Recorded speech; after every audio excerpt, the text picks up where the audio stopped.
The resonant crack echoed through the hallowed halls, not of gunfire, but of a mother's hand across her daughter's face. She stared, her eyes clouded with disdain, at the uniform forged in sacrifice, earned with blood and sweat. "You are a disgrace," she hissed, words sharp as a blade, meant to sentence a spirit to shame. Little did she know she was not merely confronting a uniform, but challenging a major general, and a strategic counter-offensive was about to unfold. "My name is Major General Gabrielle Gigi Sterling, and on that somber day, I stood as a stranger in the opulent, grief-laden sanctuary that was once my childhood home. The very air within the sprawling Sinclair family estate in Greenwich, Connecticut, was thick with the cloying sweetness of white lilies, battling a losing war against the mingled designer perfumes of the assembled mourners. It was a suffocating blend of sorrow and superficiality. From my quiet vantage point near the grand, sweeping staircase, I observed the living enacting their well-rehearsed rituals of mourning for my late father, Colonel Robert Hayes. Men in bespoke suits murmured their condolences, their voices hushed, while women in haute couture dabbed at impeccably dry eyes. My own Class A Army service uniform, a stark testament to a life lived in service, felt like an alien presence amidst this curated sorrow. Its deep blue fabric, too severe, and the constellation of ribbons on my chest, too vibrant in their silent declaration, made me an inconvenient truth in a house meticulously constructed upon a foundation of beautiful, whispered lies. I was a figure of quiet strength, momentarily detached from the clusters of mourners, when a gentleman approached. It was Senator Thomas Albright, a venerable friend of my father's, his face etched with a grief that felt genuinely profound. He clasped my hand in both of his grip firm with a respect that warmed me to the core. "General Sterling," he stated, his voice resonating with sincerity, "Gigi, your father spoke of you with immense pride. This nation, indeed, owes you a tremendous debt." Before I could formulate a reply, a silken presence glided to my side. My mother, Eleanor Sinclair, placed a delicate yet possessive hand on the senator's arm, her smile a terrifyingly polished facade. "Oh, Senator, you are far too kind," she cooed, her voice a chilling confection of honey and veiled poison. The nearby guests, drawn by the matriarch's magnetic presence, quieted.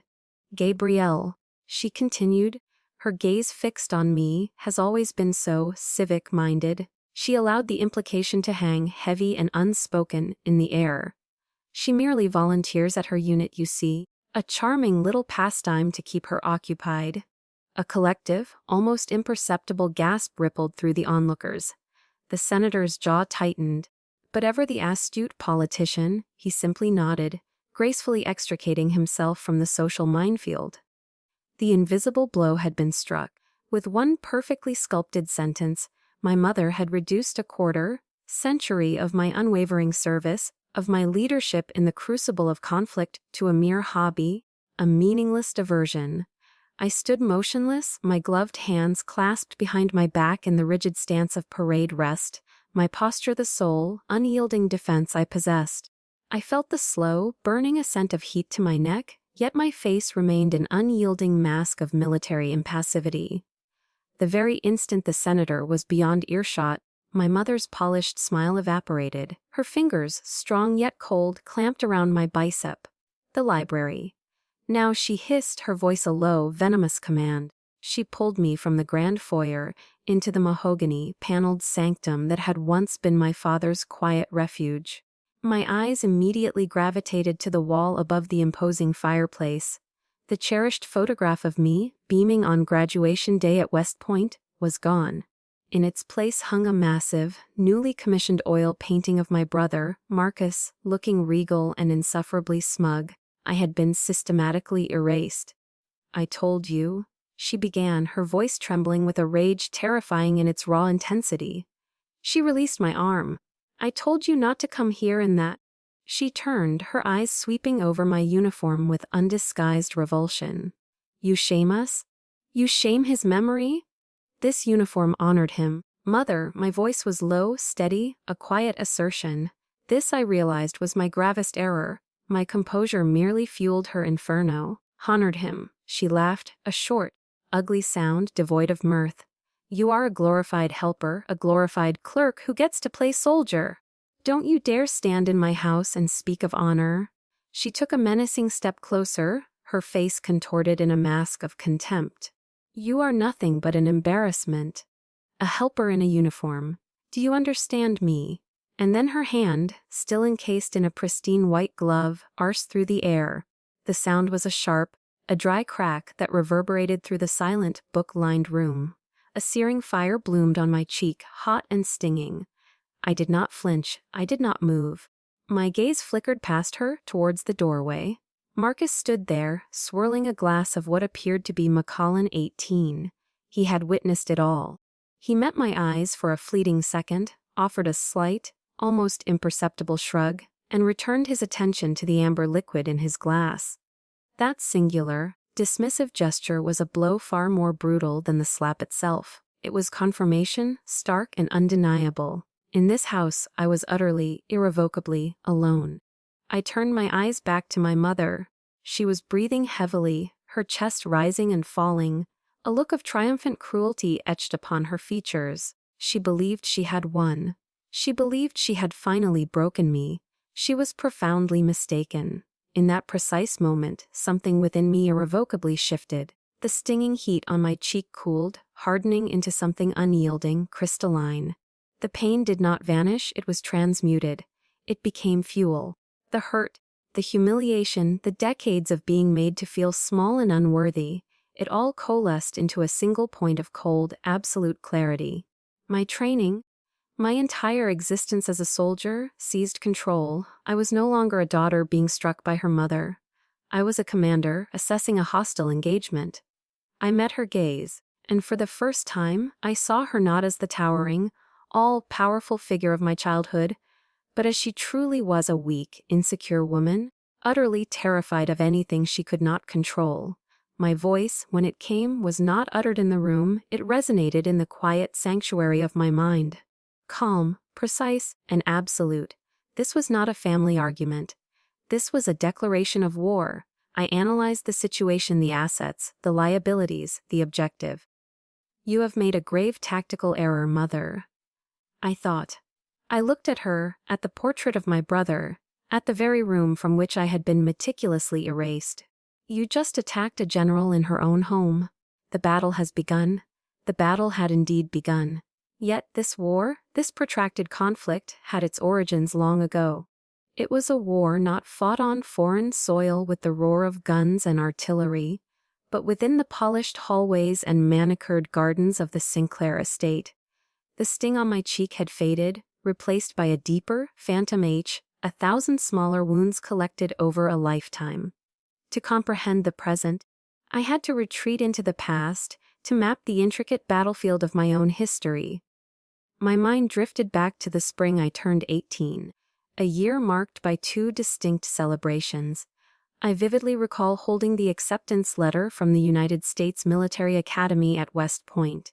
The paper felt substantial in my hand, the tangible weight of a future I had fiercely battled to claim. I presented it to my mother, Eleanor, in the sunroom, where she was meticulously arranging roses in a crystal vase. She did not even deign to look up. She merely glanced at the prestigious crest and, with a dismissive wave of her hand, declared, "Well, at least it gives you a place to do some menial work. Better than doing nothing, I suppose." Her words were a casual, yet brutal, dismissal, reducing my life's ambition to a form of charitable endeavor. There was no grand party for me, no effusive congratulations. But a few days later, my father, Colonel Hayes, told me to get in the car. He drove me 2 hours south to Washington, D.C. We did not go to a fancy restaurant. Instead, he took me to Ben's Chili Bowl on U Street, a place rich with history, yet utterly devoid of the pretense my mother so cherished. We sat on worn vinyl stools, the air thick with the comforting aroma of grilled onions and spice. He ordered 2 chili half-smokes, and as I took my first bite, he looked at me, his eyes crinkling at the corners. "Don't you ever let anyone tell you your dream isn't worth celebrating, Jiggy," he said, his voice low and imbued with a pride that felt more nourishing than any food. It was our secret alliance, a quiet rebellion, celebrated over a $5 meal. That very same week, my brother Marcus was accepted into a rather mediocre business school. My mother, however, spared no expense, throwing a lavish party at the exclusive Greenwich Yacht Club. I remember standing in a quiet corner, observing her proudly parade Marcus around, her voice ringing with manufactured pride. "My Marcus," she announced to anyone who would listen, "is going to build an empire!" The contrast was not merely stark, it was a meticulously drawn line in the sand. Marcus was an investment, I was a write-off. The memory dissolved, replaced by another, sharper and far more painful. The dust of Kandahar filled my lungs. I was 29, a captain, and we had just lost a soldier, Private Ethan Miller, 19 years old, from Ohio, with a picture of his high school sweetheart taped to the inside of his helmet. An IED? One moment he was there, laughing about the Cleveland Browns, and the next, he was gone. The sheer weight of it was a physical pressure on my chest, making it nearly impossible to breathe. That night, I managed to get a video call home, desperate for a connection to a world where things made sense. My mother's face appeared on the small, pixelated screen. The very first words out of her mouth were not, "Are you okay?" or "I'm so sorry." They were, "Good heavens, Gabrielle, you look dreadful. Are you using any moisturizer at all?" I was speechless. I had just witnessed a boy die, had meticulously drafted the letter to his parents that would shatter their world, and her primary concern was my skincare routine. Before I could even find my voice, Marcus pushed his grinning face into the frame. "Hey sis, guess what? I just closed on a new Porsche, a 911 Turbo. It's a beast." I stared at their smiling, oblivious faces from half a world away, from a world defined by sand and unfathomable loss. They weren't merely in a different time zone, they existed on a different planet. A planet where a new car mattered more than a lost life. I ended the call without another word, the silence in my tent infinitely more comforting than their distant, hollow voices. That was the day I understood. Their love was a language I would never speak, and my reality was a place they would never visit. The bitterness of that memory brought me sharply back to the present, to the cold, quiet library of my father's house. I looked up at the portrait of Marcus, his painted smile mocking me. How does one fight an enemy who doesn't even acknowledge your existence? An enemy who has already decided you simply do not matter? My father's voice, a memory as clear as day, provided the answer. We were camping in the Shenandoah Valley years ago, the sky a vast, dark blanket pricked with a million tiny lights. He pointed upwards. "Your mother only sees the brightest stars, Jiggy," he said, his voice a gentle rumble beside me. "The CEOs, the politicians, the ones that shout their own name. But a true soldier, a true navigator, knows it's the dim stars, the ones you have to search for, that guide you when you're lost in the dark." He then recounted the inspiring story of the 4 chaplains on the USS Dorchester in World War II who, in an act of selfless heroism, gave their own life jackets to other soldiers and went down with the ship, linked arm in arm. They weren't the generals.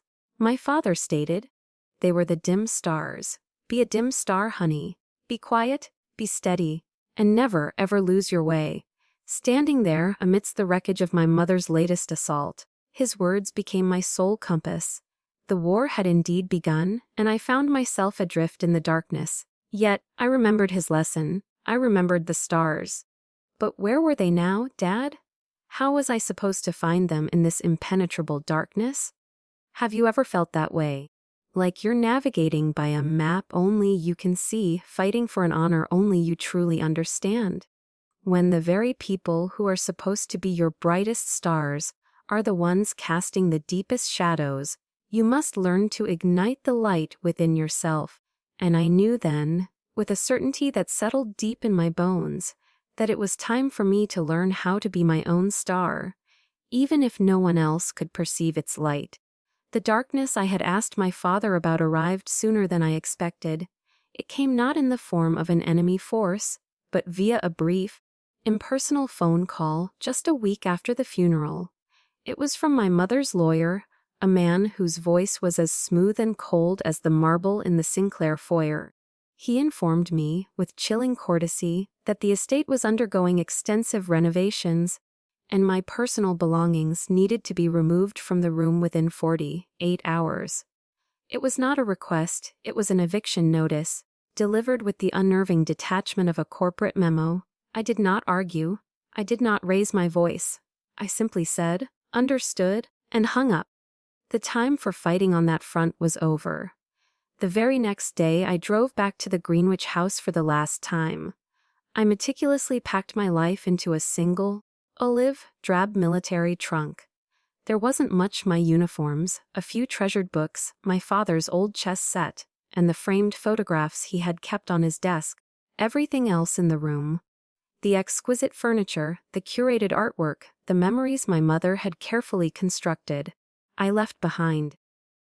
As I pulled the heavy trunk across the polished floors of the great living room, I could hear my mother in the adjoining drawing room, enthusiastically discussing paint swatches with an interior designer. "I'm thinking Dove Gray, or perhaps a classic Robin's Egg Blue," she was saying. She didn't even bother to look up. To her, I was already gone, just another piece of old furniture being carted away to make room for the new. The image was stark: a 2-star major general, decorated for service in 2 wars, dragging her entire life in a box out of the house she grew up in, as invisible as a ghost. I found a small, 1-bedroom apartment in Alexandria, Virginia. It was anonymous, with beige walls and a view of a brick building. For the first time in my adult life, I had no mission, no schedule, no one to report to. The silence was deafening. I naively believed my skills would be transferable. A general, after all, is the CEO of a complex, high-stakes organization. I polished my resume and sent it to a few of the top security consulting firms in the D.C. area. I only got one interview. The recruiter was a young man, barely 30, with a sharp suit and an even sharper smile. He skimmed my CV, his eyes widening at the commendations and command positions. "Very impressive, General," he said, his tone condescending. "But what we're really looking for are managers with specific P&L experience in the corporate sector. Your background seems to lean more towards general support functions." General support functions. It was my mother's dismissive phrase, dressed up in corporate jargon. He was looking at a career forged in the crucible of leadership under fire, where every decision meant life or death, and all he saw was a lack of experience with a spreadsheet. The ribbons on my chest, each one representing a deployment, a campaign, a profound sacrifice, suddenly felt as useless as arcade tokens. I realized the civilian world, in its own polite way, could be just as dismissive as my own family. I was both overqualified and underqualified all at once. That night was the longest. The apartment felt less like a home and more like a cell. The silence pressed in on me, filled with the ghosts of my mother's words, the polite rejection of the recruiter, the crushing weight of my own uselessness. I sat on the empty living room floor, the city lights painting sterile patterns on the walls. I was adrift, lost. The stars my father had spoken of were nowhere to be found, obscured by the glare of the city and my own profound despair. And then, another memory of my father surfaced, not of him as a colonel, but of him as a man. He, too, had struggled after his retirement. I remembered finding a small, worn card tucked into his wallet. On it was a prayer, one he had turned to when his world seemed to spin out of control. I closed my eyes, and the words came to me, a lifeline in the encroaching darkness. "God grant me the serenity to accept the things I cannot change." I whispered into the empty room, my voice barely audible. "I cannot change my mother. I cannot change her inherent cruelty or my brother's profound indifference. I accept that." A small, hard knot of anger in my chest seemed to loosen. Courage to change the things I can. I could change this apartment. I could change my routine. I could change myself. The power wasn't out there, it was right here, within me. And wisdom to know the difference. The wisdom lay in discerning which battles were worth fighting. The battle against my mother's opinion was a lost cause, but the battle for my own self-worth, That was a battle I had to win. A profound sense of calm settled over me, a quiet peace I hadn't felt in years. The next morning, I woke at 5 a.m. I laced up my running shoes and ran 5 miles along the Potomac River. When I returned, I began to unpack my military trunk. I wasn't just putting things away, I was organizing them with military precision. My father's treasured books on a shelf. My uniforms perfectly hung in the closet. I was slowly reclaiming control, one small, disciplined act at a time. I was building a new fortress, my fortress. Just as I finished, my phone buzzed on the kitchen counter. I didn't recognize the number. It simply read, "Unknown caller." For a moment, I considered letting it go to voicemail, but something, a flicker of intuition, urged me to answer. "Hello," I said, my voice steady. A pause, and then a woman's voice, hesitant yet clear. "General Sterling, this is Captain Chloe Miller." "We need to talk." Chloe Miller. The name registered, but the context felt strange. She was my brother's fiancée, part of their exclusive yacht club and charity gala world. My first instinct was caution. This could be another maneuver in my mother's elaborate game, another kind of attack veiled in feigned concern. I agreed to meet her, but on my own terms. I chose a small, quiet coffee shop near the Women in Military Service for America Memorial, a place of quiet, steadfast honor that felt like a sanctuary. I arrived early, selecting a table in a corner with a clear view of the entrance. It was an old habit, assessing a new environment for potential threats. When Captain Miller entered, she was in her Air Force dress blues, her uniform crisp and immaculate. She spotted me, and her shoulders, which had been tense, seemed to straighten with resolve. She walked directly to my table, her posture perfect. She didn't offer a handshake. She simply stood at attention for a brief moment before taking her seat. "General Sterling?" she said, her voice clear, yet carrying an undercurrent of tension. "Thank you for meeting me." She didn't order a drink. She simply sat there, back straight, hands neatly folded on the table in front of her. That formal military bearing felt out of place in the casual coffee shop. Yet it was a language I understood far better than any social graces. I waited, my posture mirroring a practiced neutrality. "General." I was at the reception after the funeral. She began, her eyes fixed on a point just over my shoulder. I was standing near the library. "I saw and I heard what your mother did, what she said." She finally met my eyes, and they were filled with a burning indignation that caught me off guard. "And I cannot, in good conscience, remain silent." She took a breath, and the story poured out, her voice trembling slightly with the weight of the memory. "General, Marcus and your mother, they only know you through parties and news articles. I know you through the smell of smoke and the roar of rotor blades." Her words took me back a decade, to the Korengal Valley in Afghanistan, the Valley of Death. I could almost feel the grit of sand in my teeth. "My helicopter took an RPG, she said, her voice almost a whisper. "We were stranded, a 12-man recon team, completely surrounded. Command's assessment was that we were lost. The risk of a rescue operation was too high. They were going to leave us." She paused, swallowing hard. "But you were in the command tent? You heard the call? You overruled them. You saw a strategic possibility where they only saw a loss. You assembled a quick reaction force and led the charge yourself." The memory was a controlled chaos of shouted orders over the deafening roar of gunfire, of the taste of copper in my mouth. "Your mother called you a helper," Chloe stated, and now tears were welling in her eyes, tears of anger, not sadness. "But to me, and to the 11 other souls you pulled out of that valley that day, General, you were God." The words hung in the air between us, raw and powerful. For a moment, I couldn't breathe. It was a pure, absolute validation that felt like a physical force.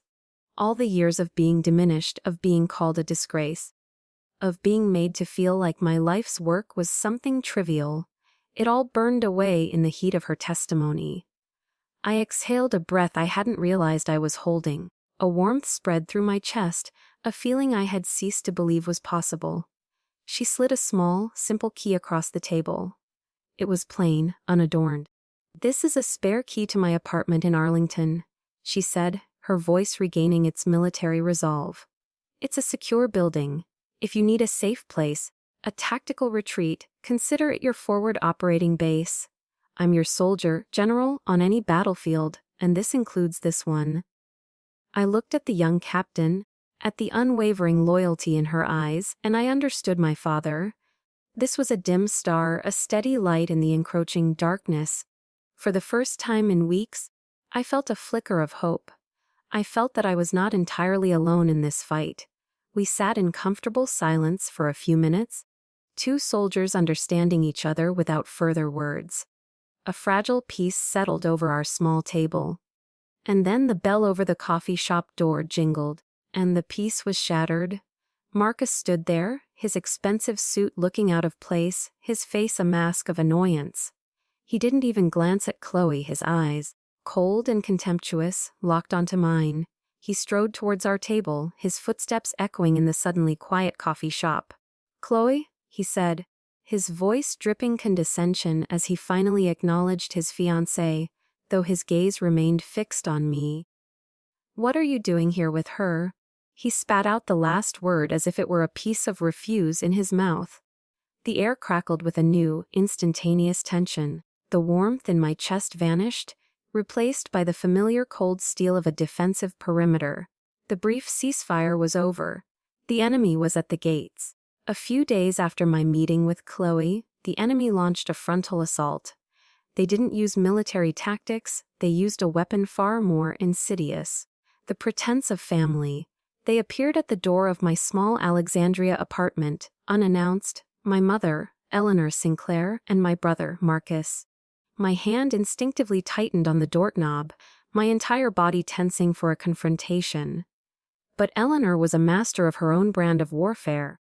She didn't come with anger, she came with a performance worthy of an Oscar. Her eyes were artfully shadowed with sorrow. She held out a lavish gift basket from Dean and DeLuca, an offering of peace that felt more like a calculated bribe.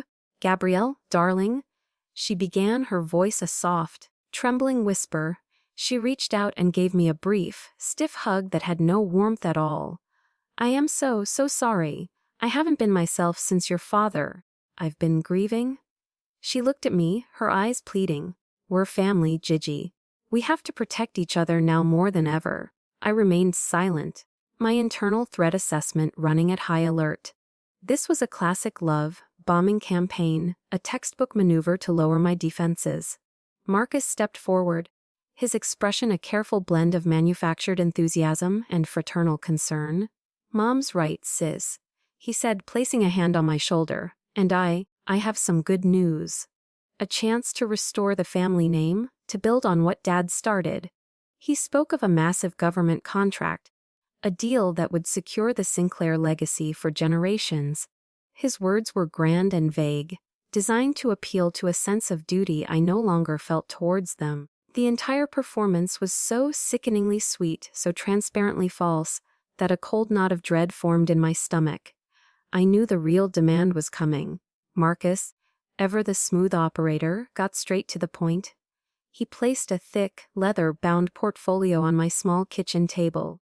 The expensive accessory looked absurdly out of place in my Spartan apartment.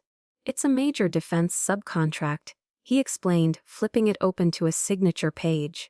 "But there's a hitch. The prime contractor requires a board member with an active top-secret SCI clearance to act as a guarantor.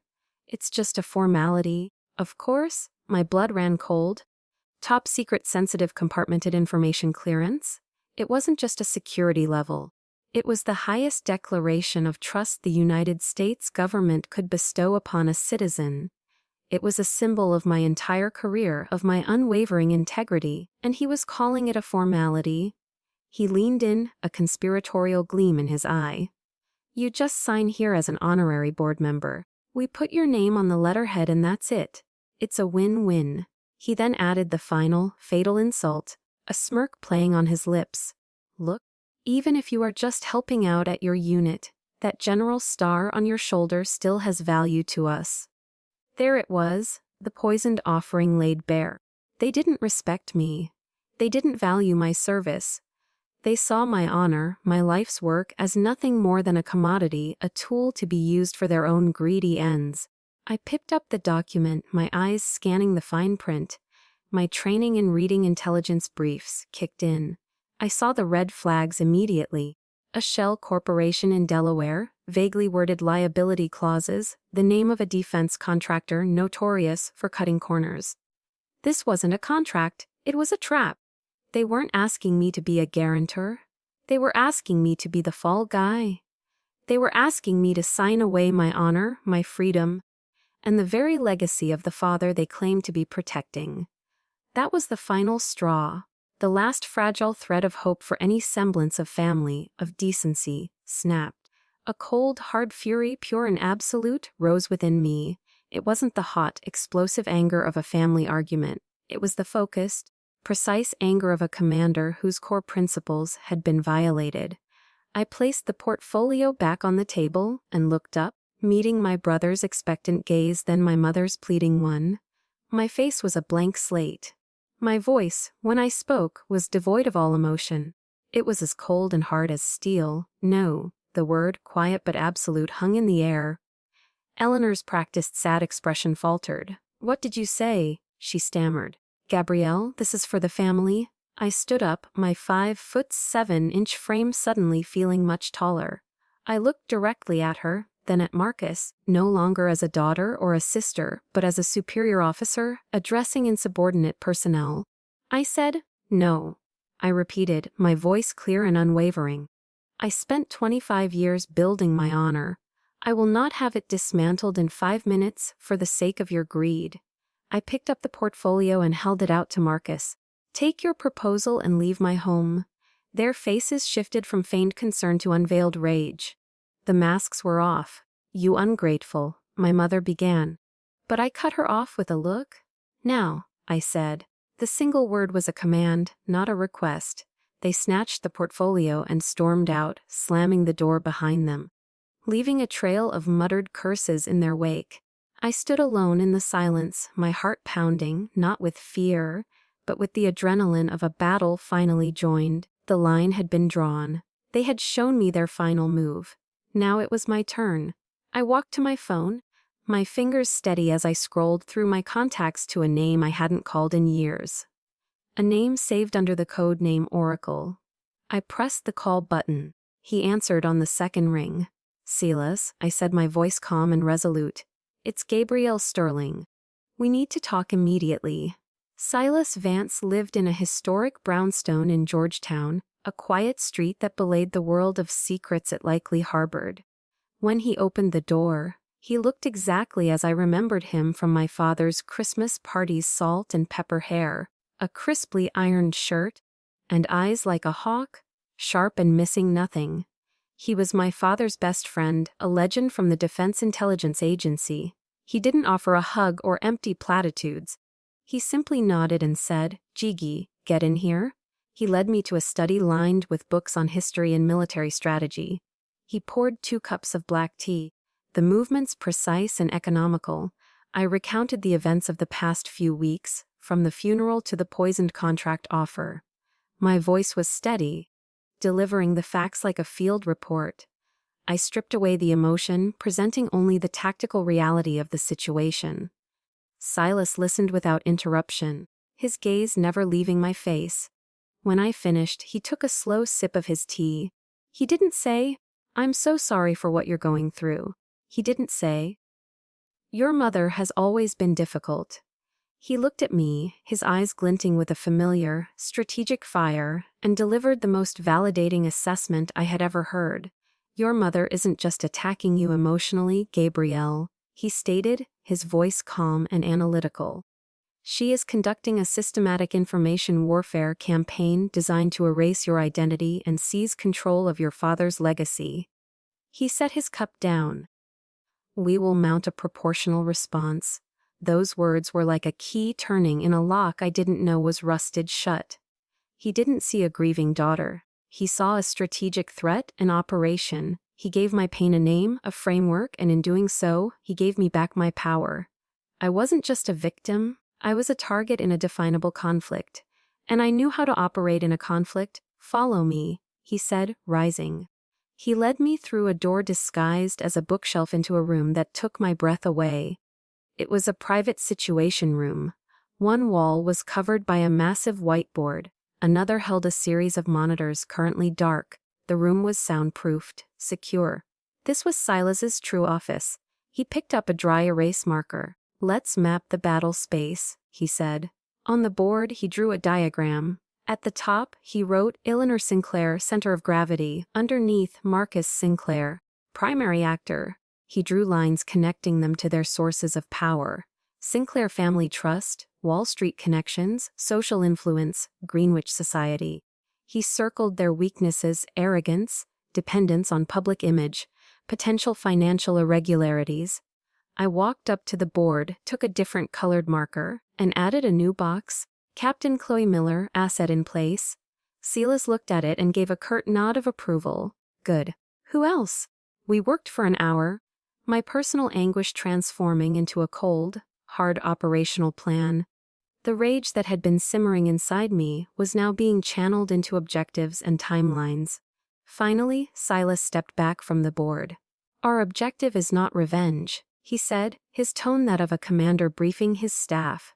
"Revenge is messy and emotional. Our objective is threat neutralization. We will dismantle their operation by exposing the truth, thereby securing Robert's legacy and re-establishing your identity. This is a campaign, Gabrielle, not a family feud. You need to treat it as such." The clarity was exhilarating. He was speaking my language. He saw me not as a broken woman, but as the general I was trained to be. He trusted my capabilities. He then walked to a locked cabinet and opened it. He took out two small black objects. He placed one in my hand. It was a digital audio recorder, no bigger than a button on my coat. The other was a heavily encrypted USB flash drive. "Your mission. Should you choose to accept it," he said, a rare glint of humor in his eyes. "Eyes to gather intelligence, record everything, every phone call, every conversation. Marcus is arrogant. He will overplay his hand and try to contact you again. Captain Miller is our asset inside their perimeter. She will provide what she can. We are building a case file." He tapped the whiteboard with his marker. "A dossier? Your dossier. The truth." I closed my hand around the cool metal of the devices. The weight was insignificant, but it felt as substantial as a rifle. A sense of purpose, clean and sharp, flooded through me. The fog of grief and confusion had lifted. I was no longer lost in the dark. I had been given a mission. I had a commander and I had a plan. The war had just been given its strategy. The following days were a blur of cold, calculated action. My small apartment transformed into a clandestine command post. The campaign to build the dossier had begun. Silas was right. My brother's arrogance was his greatest vulnerability. 2 days after their disastrous visit, Marcus called. His tone had shifted from feigned concern to impatient bullying. With the button-sized recorder Silas had given me, active in my pocket, I listened as he alternately threatened me with being cut off from the family forever and tempted me with a share of the profits. Every word was a nail in his own coffin, captured in pristine digital audio, IntelliAcquired, uploaded to secure drive. Our asset in place, Captain Chloe Miller, proved to be as courageous in this new kind of warfare as she was on the battlefield. Under the guise of planning her wedding to Marcus, she gained access to his home office. One evening, while he was on a conference call, she executed a swift, silent operation. She copied the contents of his laptop's hard drive onto the encrypted USB Silas had provided. The risk was immense. If she had been caught, the consequences would have been catastrophic. But her nerve held, data secured, awaiting analysis. The files were a gold mine. Emails between Marcus and my mother laid out their plan in sickening detail, a systematic effort to marginalize me and consolidate their control over my father's estate long before he had even passed. They discussed lawyers, offshore accounts, and strategies to have me declared mentally unfit to manage my own affairs if I resisted. It was worse than I had imagined. It wasn't just greed. It was a premeditated character assassination. One quiet evening after reviewing the latest intelligence packet, a wave of exhaustion hit me. I felt the need to connect with something real, something of my father's that wasn't tainted by this conflict. I pulled his old military footlocker from the closet. As I sorted through his belongings, his dress uniforms, his books on military history, his collection of presidential biographies, my fingers brushed against a loose board at the bottom. Curious, I pried it up. Beneath it lay a false compartment, and inside, nestled in the dark space, were two items: a worn leather-bound journal and a thick manila envelope sealed with wax. My heart hammered against my ribs. I opened the journal. It was my father's handwriting, familiar and steady. It wasn't a log of his military career, but a private diary started in the years after I had left for West Point. I read and the world fell away.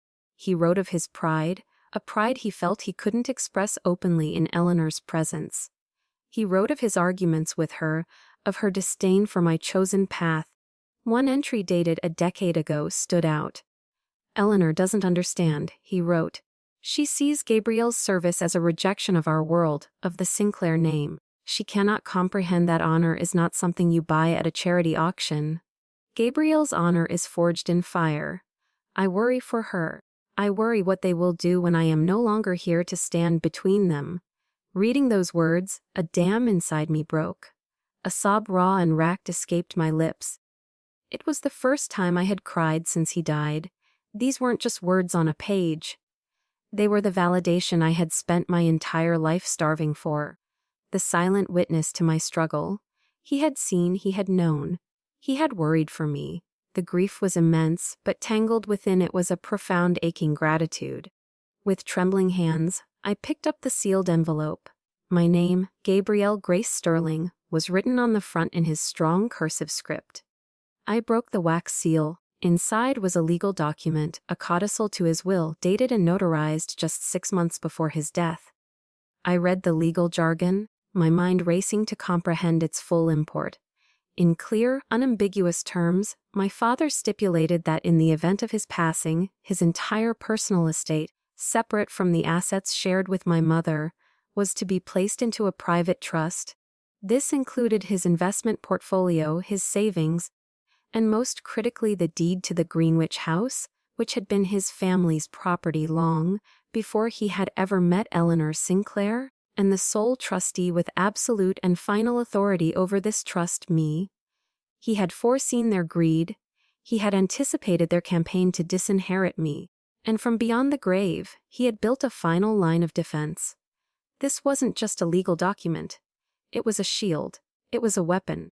It was the last loving protective act of a father who understood the war his daughter would have to fight. I held the paper in my hand, feeling its weight. The dossier we were building was strong. It had emails, financial records, and recorded conversations. It was a case built on their lies and deceit. But this was different. This was the truth codified and weaponized. This was the secret weapon my father had left me. The board in Silas's situation room flashed in my mind. The entire strategic landscape had just changed. This wasn't just a counteroffensive anymore. This was checkmate. The annual Sinclair Foundation Charity Gala, held in the Egyptian wing of the Metropolitan Museum of Art, was the crown jewel of my mother's social empire. It was a dazzling display of power and influence where New York's elite gathered to write checks and affirm their own benevolence under the watchful eyes of ancient pharaohs. This was her throne room, her ultimate stage. And tonight we were going to bring it to its knees. I walked in flanked by Silas Vance and my lawyer, Mr. Caldwell. I was not in my uniform. I wore a simple, elegant black dress tailored with military precision. It was my own kind of armor. My presence sent a ripple of whispers through the crowd. I was the ghost at the feast, the disgraced daughter who was supposed to have faded into obscurity. I ignored the stares, my focus locked on the podium at the far end of the hall. Eleanor was in her element, gliding through the room, a queen accepting tribute from her court. When the time came, she ascended the stage, bathed in a warm spotlight. She spoke eloquently about legacy, about philanthropy, about the importance of family. From my vantage point, I could see Marcus and Chloe standing just off stage. Marcus looked smug, the hair apparent. Chloe looked pale, her hands clenched at her sides. My mother raised her champagne flute. "To the enduring legacy of the Sinclair and Hayes families," she declared. That was our cue. As if on a silent command, Chloe Miller stepped away from Marcus's side. She walked to the edge of the stage, her Air Force uniform, a stark slash of blue against the opulent backdrop. A technician, one of Silas's contacts, quietly handed her a wireless microphone. She walked down the steps and directly towards me. The room fell silent, a confused hush descending upon the crowd. She stopped 2 feet in front of me. In the dead silence of the Temple of Dender, she brought her heels together and executed a salute so sharp, so perfect it seemed to cut the air. Her voice, amplified by the microphone, rang out clear and strong, filled with an unwavering respect that defied every lie my mother had ever told. "Major General Sterling," she said, "it is an honor." A collective gasp swept through the hall. Before anyone could process what was happening, Phase 2 commenced. The massive screen behind my mother, which had been displaying the Foundation's logo, flickered and changed. The dossier, our dossier, came to life. First, the emails. Scanned copies of the correspondence between Marcus and Eleanor. Their plot to disinherit me laid bare in their own words. Then the audio. Marcus's voice filled the cavernous hall laced with threats and condescension. "Even if you are just helping out, that general star on your shoulder still has value to us." The raw, naked greed in his voice was undeniable. The whispers in the crowd grew into a roar of shock and outrage. I watched my mother's face. Her smile froze, then crumbled. Her face went slack, the color draining from it until it was as white as the tablecloths. The mask of the gracious matriarch shattered, revealing the panicked, ugly truth beneath. Then Mr. Caldwell, my lawyer, calmly walked onto the stage. He took the main microphone. "Ladies and gentlemen," he said, his voice cutting through the noise. "In light of these revelations, I have a legal announcement to make on behalf of my client, General Gabriel Sterling." He held up a document. "This is a legally binding codicil to the last will and testament of Colonel Robert Hayes. It stipulates that his entire personal estate, including the deed to the Greenwich property, is to be transferred immediately into a private trust." He paused for dramatic effect. "The sole trustee of this fund with absolute and final authority is his daughter, Major General Gabriel Sterling." The dam broke. The hall exploded in a maelstrom of noise. Eleanor staggered back, her hand flying to her throat as if she couldn't breathe. Marcus, his face a mask of disbelief and fury, tried to slip away, but a swarm of journalists, alerted by a timely tip from Silas, descended upon him. Their camera flashes like lightning strikes. In the midst of the chaos, I walked up the steps and onto the stage. I gently took the microphone from my mother's limp, unresisting hand. I didn't look at her. I didn't need to. I faced the hundreds of shocked faces, the pillars of New York society who had borne witness to my public execution. My voice was calm, clear, and carried the weight of a lifetime of command. "Honor," I said, "is not something you inherit in a will or purchase at an auction. It is something you build day by day with your actions." I paused, letting my gaze sweep across the room. My father's true legacy was not his portfolio.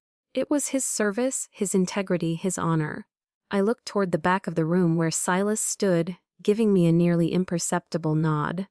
"And tonight," I finished, "that legacy has been secured." I placed the microphone carefully on the podium. I did not run. I did not gloat. I simply turned, walked down the steps, and strode out of the hall, leaving the smoldering ruins of my mother's empire behind me. The battle was over. Victory is not always a triumphant parade. Sometimes it's just the quiet that follows a long and brutal war.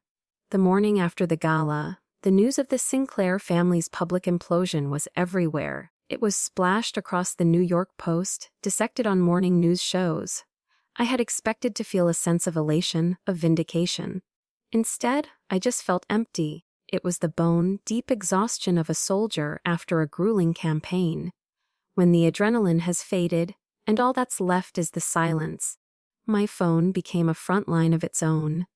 It buzzed incessantly with a barrage of text messages from Marcus, each one more vitriolic than the last. They were a stream of pure, undiluted rage, blaming me for ruining his life, for destroying the family, for being a selfish, ungrateful monster. He took no responsibility. In his world, he was the victim. From my mother, there was only silence, a cold, damning silence that was somehow louder than Marcus's rants. I didn't reply. I turned the phone off and placed it in a drawer. I spent the entire day in my small apartment, just sitting in a chair by the window, watching the world go on without me. I wasn't celebrating a victory. I was mourning a loss. Not the loss of my mother or brother as they were, but the loss of the idea of them. I was grieving for the family I had always wished for, the one that had never really existed outside of my own desperate hope. The final, definitive death of that illusion left a hollow space inside me, and I knew it was a space that needed to be felt, not filled. A few weeks later, Silas sent me a book. It was Daring Greatly by Brené Brown, required reading for all modern warriors. His note said, I started reading about vulnerability, courage, and the power of owning your own story. It was a different kind of battlefield manual, one that taught you how to navigate the terrain of your own heart. It was while I was reading that book that the knock came. I opened the door to find my mother standing there. The Eleanor Sinclair who had reigned over New York society was gone. In her place was a diminished woman, her expensive clothes looking ill-fitting on her now stooped frame. The arrogance was gone, replaced by a raw, desperate panic. She began to cry messy, theatrical sobs. Gabrielle, please? She begged, her hands twisting the strap of her designer handbag. You have to forgive me. Call it off. Tell the lawyers to stop. She looked around my small apartment with disdain, even in her desperation. They're going to take the house, my home. I have nowhere else to go. I looked at my mother, the woman who had caused me a lifetime of pain, and I felt nothing. The anger was gone. The hurt was a distant echo. All that remained was a profound, wary pity. I saw a small, frightened woman who had built her entire identity on a foundation of money and lies, and now that it was crumbling, she had nothing left. I spoke, and my voice was calm, not with the coldness of a soldier, but with the quiet strength of someone who had finally found her peace. I forgive you, Mother. A flicker of triumph lit her eyes. You do? Yes, I said. I forgive you for not being the mother I needed, but forgiveness doesn't mean reconciliation. It doesn't mean erasing what was done. I took a small, steadying breath. I cannot let you back into my life. The boundary is permanent. I gently closed the door, the soft click of the latch echoing in the hallway. It was the hardest, most necessary act of self-preservation I had ever performed. I leaned against the door, the wood cool against my back, and for the first time, I felt the true meaning of freedom. It wasn't about winning. It was about no longer having to fight. The next day, I met with Mr. Caldwell. With the legal authority granted by my father's codicil, I gave him his new instructions. We weren't going to sell the house. We weren't going to evict my mother. We were going to establish a new entity, the Colonel Robert Hayes Legacy Foundation. Its mission would be to provide college scholarships for the children of fallen and wounded service members. Its funding would come entirely from the assets in my father's trust. Mr. Caldwell drew up the legal framework. Eleanor would be allowed to remain in the Greenwich house as a tenant, but she would be required to pay fair market rent each month. A check written not to me, but directly to the foundation. In a final, beautiful irony, the woman who had spent her life despising the values of military service would now spend the rest of her days unwittingly funding the futures of the very families who embodied it. Her rent checks would become a symbol of her defeat, a monthly tribute to the honor she could never understand. It wasn't revenge. It was justice, and it was a new beginning. A year passed. My new life didn't have the high-stakes tension of a war zone or the opulent drama of a Greenwich estate. It was quiet, it was steady, and it was mine. The headquarters for the Colonel Robert Hayes Legacy Foundation wasn't a gleaming office tower, but a modest rented space in Alexandria with good natural light and the constant pleasant aroma of brewing coffee. My desk was no longer cluttered with strategic assessments and troop movement reports. Instead, it was covered in something far more important: letters. They were handwritten letters, mostly in the careful, earnest script of teenagers. Some were decorated with crayon drawings or stickers. They were from the first class of scholarship recipients, the sons and daughters of soldiers who had made the ultimate sacrifice or who had come home wounded in body or spirit. I read every single one. A young man from Texas whose father was a wounded warrior was now studying engineering at Texas A&M. A young woman from California whose mother died in a helicopter crash in Iraq was in her first year of nursing school. One letter written on lined notebook paper made me pause. It was from a girl in rural Pennsylvania. "Dear General Sterling," it read, "my mom said to tell you that because of this scholarship, I'm the first person in our family to go to college. She says, my dad would be so proud watching from heaven." I traced the young girl's handwriting with my finger. These letters, these small testaments to renewed hope, were the most profound medals I had ever earned. They were the tangible proof that my father's legacy, a legacy of service, was alive and growing. My new family was forged in this quiet mission. Silas and Chloe were frequent visitors. Chloe had broken off her engagement with Marcus shortly after the gala. She was now stationed at the Pentagon, and we would often meet for lunch, our conversations easy and filled with the shared understanding of our world. Silas, my mentor, would stop by with books and strategic advice, not for warfare, but for navigating the complexities of running a nonprofit. They were my family now, a family chosen not by blood, but by shared values and mutual respect. One spring afternoon, a formal invitation arrived. It was from the United States Military Academy. They were asking me to be a guest lecturer for the senior cadets, to speak about leadership and ethics. They wanted me to come back to West Point, the place where my journey had begun. Standing on the stage of the auditorium, looking out at the sea of crisp gray uniforms, was a surreal experience. I was no longer the frightened, determined young cadet I had once been. I was a general, a veteran of foreign wars and a survivor of a domestic one. I looked at their faces so young, so full of conviction, and a belief in the clear lines between right and wrong. I knew I had to tell them the truth about the most difficult battlefield they would ever face. The most courageous act a soldier can perform. The most courageous act a soldier can perform, I began, my voice echoing slightly in the vast hall, is not always facing enemy fire. Sometimes it is speaking the truth to those who are supposed to love you. I let the words sink in. It's holding the line when that line is inside your own home. Your honor is not in the rank on your shoulder or the ribbons on your chest. Those are recognitions of service. Your true unassailable honor is a fortress inside you. It is the one piece of ground that no enemy can ever take.